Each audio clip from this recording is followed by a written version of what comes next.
For more than a century, the Cosa Nostra has held sway over Palermo's streets, demanding a share of trade and absolute loyalty.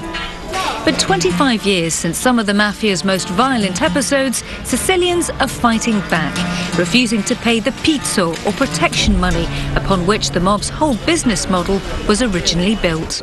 Backing those taking a stand is Addio Pizzo, or goodbye to the racket. E questo evita la denuncia, insomma. A grassroots movement providing legal, moral and social support. The idea came in about 2004, when a few of us wanted to open a bar and we thought to ourselves, what do we do if they come and ask for protection money?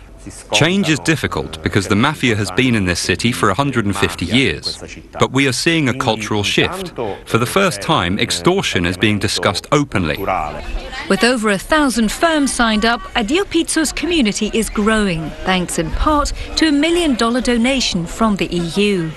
Less than a generation ago, refusing to pay protection money could be a death sentence for a business. Those shops that wouldn't comply faced being torched. Their owners were sometimes threatened, or even worse. But today, such defiance actually seems to be rewarding. Shopkeepers say that sales are up and visits from the mafia are down. And while authorities reckon that the Cosa Nostra has diversified into drugs and money laundering, the fall in income from racketeering is a problem for the world's most famous crime syndicate.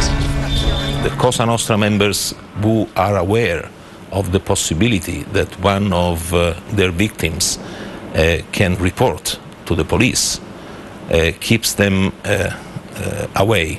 Fight against Cosa Nostra cannot be done only at a judicial or law enforcement agencies level. It must involve all the population. In the village of Cacamo, 40 kilometres from Sicily's capital, is a man who knows the mafia well. Giorgio Scimica says his cousin was gunned down by the mob when he ran for mayor. When he set up his own bar, they soon made their demands. Si portava come se fosse un amico. They pretend to be your friend. First they borrow money, then they borrow the car, then they try and get you to buy stolen goods from them. They try to trap you, try to compromise you.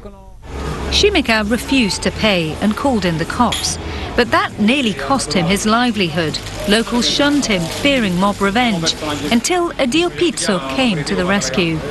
E quindi hanno iniziato a organizzare serate. They got their friends to come from Palermo to my bar every weekend, so every Friday and Saturday I got busier. 13 years later, Scimica has a thriving pastry company selling all over Italy. Like a growing number of Sicilians, he's found the best protection from the mafia today is joining the ranks of those who refuse to pay. Nina Dos Santos, CNN, Palermo, Italy.